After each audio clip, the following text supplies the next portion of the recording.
Ramon Matero, Bocca di Rosa. Vai Ramon.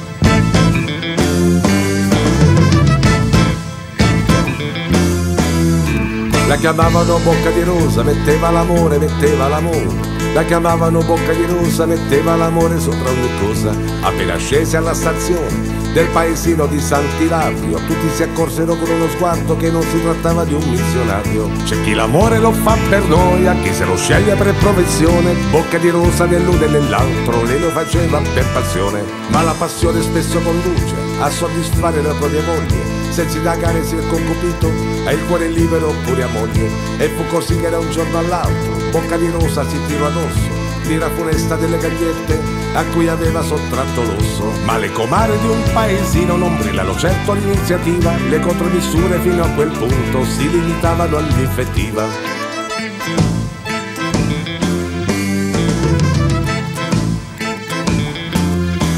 Si sa che la gente dà buoni consigli sentendosi come Gesù nel Tempio. Si sa che la gente dà buoni consigli se non può più dare cattivo esempio. Così una vecchia mai stata moglie, senza bei figli, senza più moglie, si prese la briga di certo di gusto di dare a tutti il consiglio giusto. E rivolgendosi alle cornute le apostrofò con parole argute: il furto d'amore sarà punito, disse dall'ordine costituito. E quelle andarono dal commissario e dissero senza parafrasare: quella schifosa c'ha troppi clienti, più di un consorzio a diventare.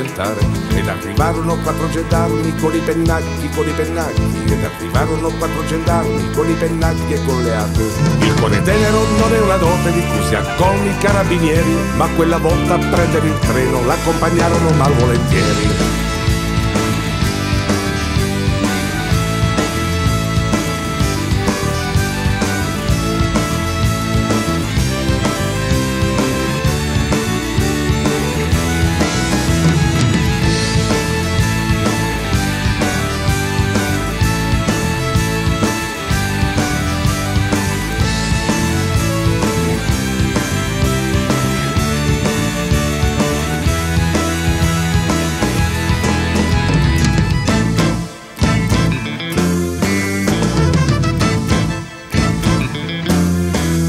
Alla stazione c'erano tutti, dal commissario al sacrestano. Alla stazione c'erano tutti, con gli occhi rossi e il cappello in mano, a salutare chi per un poco, senza pretese, senza pretese.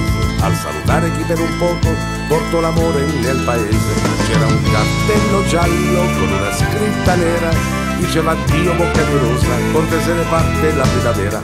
Ma una notizia un po' originale non ha bisogno di alcun giornale, come una freccia dall'alto scocca, vola veloce di bocca in bocca. E alla stazione successiva, molta più gente di quando partiva, chi manda un bacio, chi getta un fiore, chi si prenota per 2 ore. Perciò il parroco che non disprezza, provviserene un'estrema unzione, il bene effimero della bellezza, l'amore accanto in processione. E con la Vergine in prima fila e Bocca di Rosa poco lontano, si porta a spasso per il paese l'amore sacro e l'amor profano.